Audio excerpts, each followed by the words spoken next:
Welcome to the P.A.S. Report podcast. If you're tired of censorship, outraged by government abuses, and thirsty for real insights, then you're in the right place.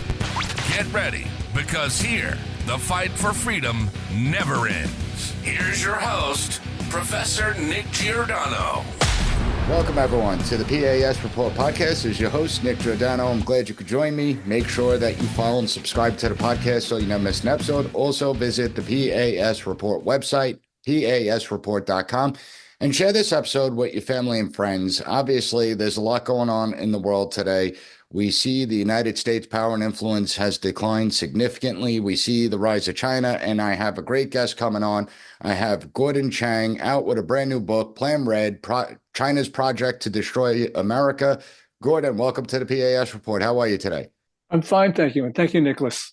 Well, I'm glad you could join me because as of right now, you have a lot on Democrat side and the left saying that Russia is America's biggest adversary out there. But realistically, it's China. They're the one that compete with us most. In your book, Plan Red, you explain how Xi Jinping believes he has to destroy America in order to achieve China's objectives. Can you elaborate for the audience what China's objectives are?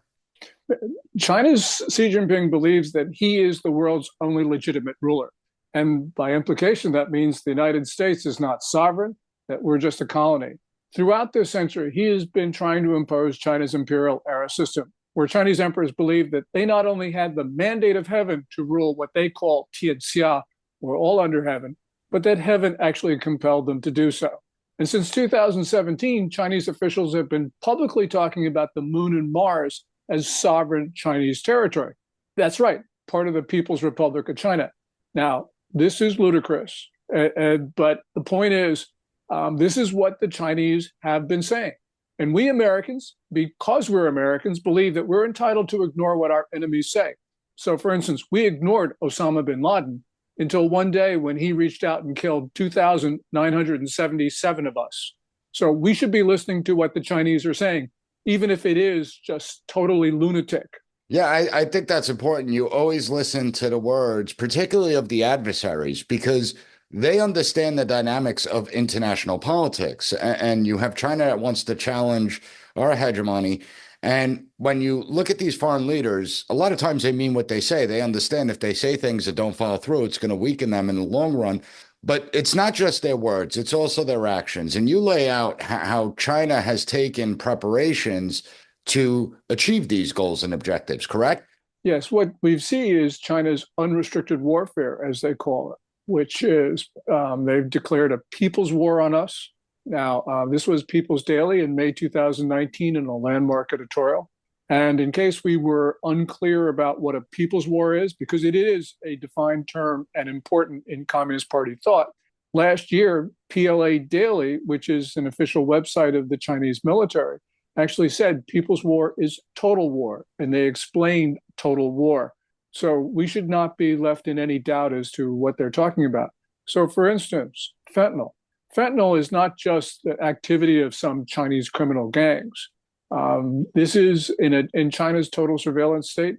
The regime knows and approves of what these fentanyl producers are doing. Some of them are even state-owned. We know that Chinese diplomats give cover to the gangs. Every container, it is inspected by Chinese officials. The fentanyl producers and gangs, they launder their money through the Chinese state banking system. China's TikTok, which it uses to propagate its narratives, promotes illicit drug use in the U.S.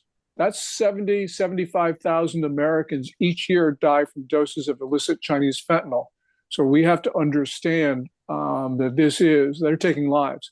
But it's more than just that, of course. You know, we see China stealing $500 billion of U.S. intellectual property each year. The list goes on and on what China has been doing to weaken and take down the United States. One more point. China's regime believes it is in an existential struggle with us. And it's not because of anything that we say or do, Nicholas. It's because of who we are. You have an insecure regime in Beijing is worried about the inspirational impact of our values and form of governance on the Chinese people. So we will never have amicable relations with China as long as the Communist Party rules it. And according to the Communist Party, there's only going to be one survivor. It's either going to be the United States of America or the People's Republic of China, not both. And although China is a far weaker society than we are, they can actually take us down because they're attacking us and we're not defending ourselves. That's such a great point, and there's something that really alarms me about what China is doing, and I want to talk to you about that when we get back from this quick break. So everyone hang tight, we'll be right back. Welcome back, everyone. So, Gordon, there's something that's really alarming me. You know, when Trump was in office, we saw about 200 Chinese nationals crossing the U.S. border each and every month.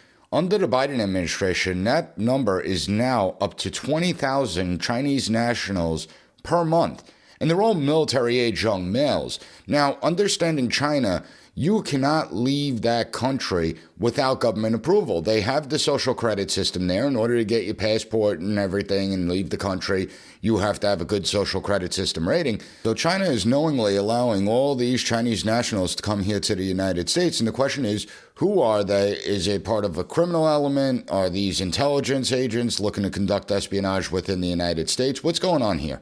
Yeah, there's a lot of different groups. Some of them, and especially if we go back 2 years ago, we were seeing primarily family groups coming across our border, and most of those people were who they say they were. They were just desperate to live in a free society. But that composition has changed, and now at least 2/3, and at some border entry points, 80 to 85% of them are single males of military age traveling without family members. Some of them pretending not to speak English. U.S. Border Patrol knows that some of them have links to the Chinese military, and they're coming across in packs of 5 to 15. Now, this is occurring at the same time that we're seeing an increased tempo of incursions by Chinese nationals onto our military bases. Last month, at a U.S. nuclear weapons site, a Chinese national tried to gain entry with a Canadian passport. And the list of Chinese nationals doing this goes back about 3 or 4 years at a very fast pace. Basically, they're planning to attack our military facilities. And we have a government that is not paying attention. So, for instance, that guy who tried to get onto that nuclear weapons site, it was catch and release. He should have been held in a military brig indefinitely. Yeah, it certainly should have. And that's where we routinely see governments dropping the ball, because China's campaign against America, it's a multifaceted approach. So you have economic, you have political, you have criminal elements. They're buying up farmland. As you said, I mean, these farmlands are usually close to military bases. Could you elaborate on how China uses America's laws almost against us, how they're trying to carry out their goals within American society, and what institutions in America have been mostly compromised? Well, every institution has been compromised. We're talking governments, businesses, universities, think tanks, media outlets. You mentioned farm and ranch land. We know, for instance, that in certain cases, Chinese state enterprises have bought land near U.S. military facilities. The most infamous of those instances was Grand Forks Air Force Base, where a Chinese food processor from Shandong province tried to buy land 12 miles from a site where we control our drones and have important uplink facilities to satellites. But it's more than just that. It's we know that the Chinese triads are establishing themselves on farmland. Oklahoma is ground zero. Chinese parties have illegal marijuana grows there, as they do in, for instance, places like Maine. But also in Oklahoma, they're basing human trafficking operations on farmland. So this has gone just beyond regular crime. And we're not doing very much about it. Remember, no American can own a square inch of land in China. And yet we're allowing them to buy up vast tracts of land and using them in some cases for illicit purposes. So this is something that's got to change immediately. Yeah, it does. And our administration continues to fail. I mean, if an American company wants to do business in China, they have to sell 50% to a Chinese company to partner up with, yet they get to do whatever they want here. And China has the most sophisticated espionage apparatus on the entire planet. Do you think that's an accurate statement that I say that about their intelligence apparatus? It is definitely the most extensive and largest, and I could very well be the most sophisticated. We have very little in the way of intelligence apparatus in China. So there is this mismatch here. You know, we allow Chinese consular and Ministry of State Security agents to roam our country. And we allow them to try to get involved in political issues, stirring up demonstrations, as we know that the Los Angeles and the San Francisco consulates did when Xi Jinping came to California last November. Chinese consular officials were involved in fomenting violence on our streets. And why the San Francisco and Los Angeles consulates are still open, I have no idea, but they should have been closed immediately, just as Secretary of State Mike Pompeo in the Trump administration closed Houston.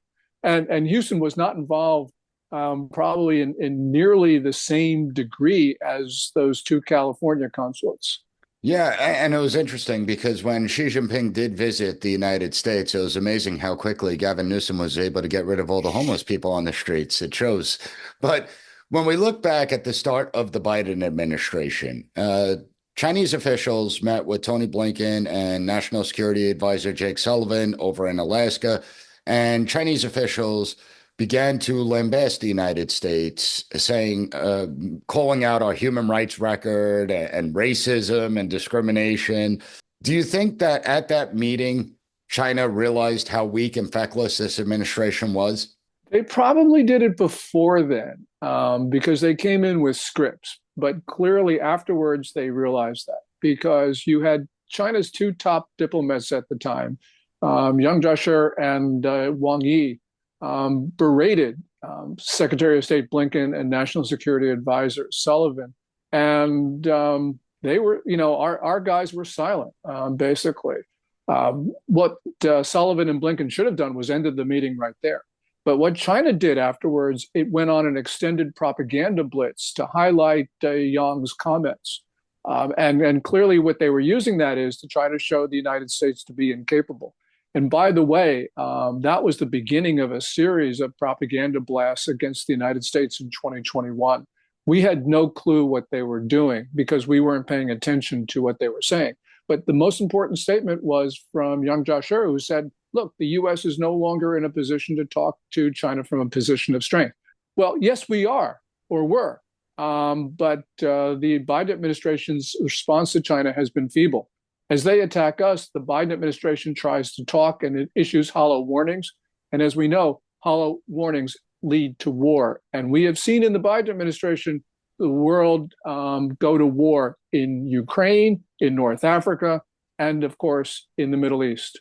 And currently you have China running a blockade on Taiwan, and they're calling it a military drill. What it really is preparation. Let's be honest about that.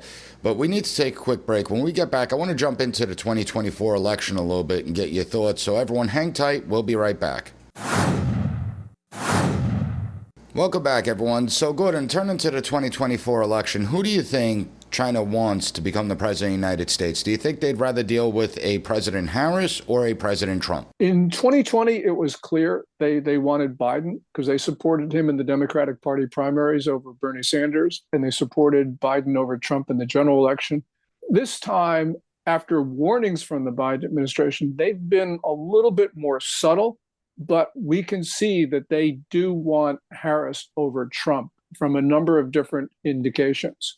And there are a couple of reasons for that, Nicholas. One of them is that every new American president gives the Chinese a grace period. And Trump has already been president.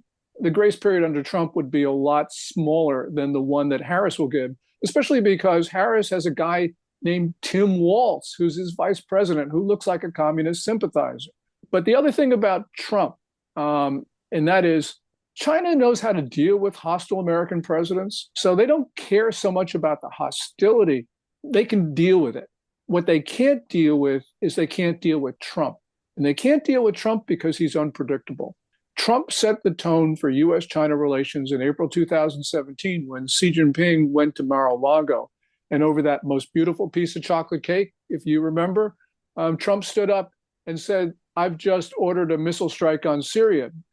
Syria being a Chinese friend, Xi Jinping was quiet. And although he's an aggressive guy, he was relatively well behaved for the 4 years of the Trump administration because he just did not know how to deal with Trump. So I'm sure that what they're looking at in Beijing is they're hoping for a Harris victory. Yeah, well, I mean, under President Trump, it was the first time that China actually seriously got involved in North Korea because Trump spoke the language. He pointed to the television screen when the Syrian airstrikes were happening and said, "You don't want this right next door, so let's talk business here." And it seemed that Xi Jinping, it put him back a little bit. Now, Xi Jinping, in your book, you made comparisons to Mao Zedong. What are the comparisons between the two leaders? They both believe in a state-dominated country. Xi Jinping doesn't want foreign institutions in his country. You know, Mao Zedong closed China off from the world. Well, Xi Jinping is doing the same thing in slower motion because Xi is not as powerful as Mao, but he's doing it nonetheless. But he's also emulating Xi Jinping in foreign policy. And I think that has taken 2 pages out of Mao's peasant movement playbook.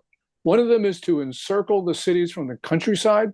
And I think that he believes that Ukraine, North Africa, Israel are countryside, and we are the city. But the other thing is more important, and that involves the fomenting of chaos. Mao Zedong in 1966 wrote to his wife, John Ching, quote, "Great chaos under heaven achieves great order under heaven."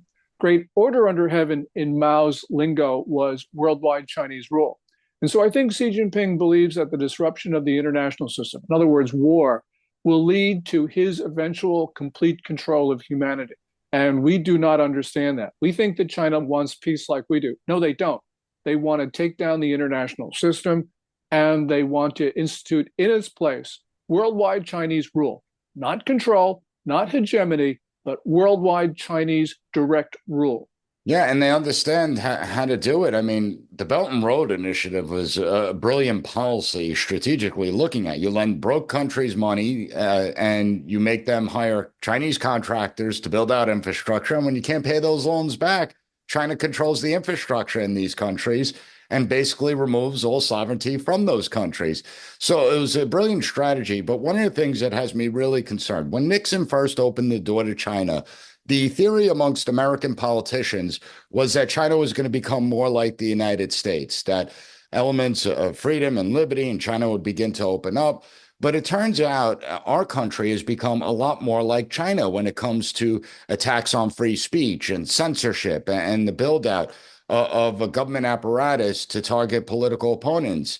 What do you think is going on in the United States, and why do you think there's so many? I mean, I'll give you one example from an article from The Atlantic. You had Jack Goldsmith, Harvard law professor, Andrew Keen, Arizona University law professor, that wrote, "In the era of the internet, China has largely gotten it right when it comes to the internet, and the United States has gotten it wrong. And we need to adopt a more Chinese-style approach to the internet." What are your thoughts when you hear something like that?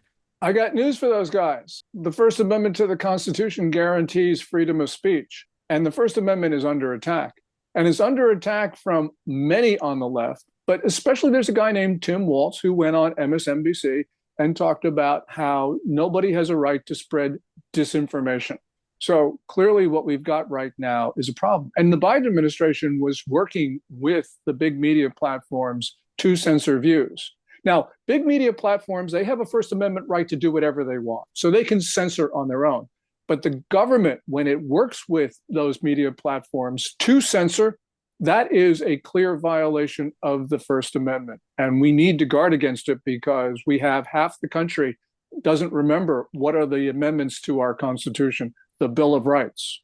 Unfortunately, I could argue it's a lot more than half the country, and it's because of a failed education system that never properly taught about our Constitution, it's the Bill of Rights, why the Constitution is so important, what it makes it so unique in the world. I mean, we are one of the youngest countries in the world, yet we have the oldest codified Constitution, and it's because it doesn't dictate to us what we can do as people. What it does is it places limitations on the government itself, what the government can and cannot do.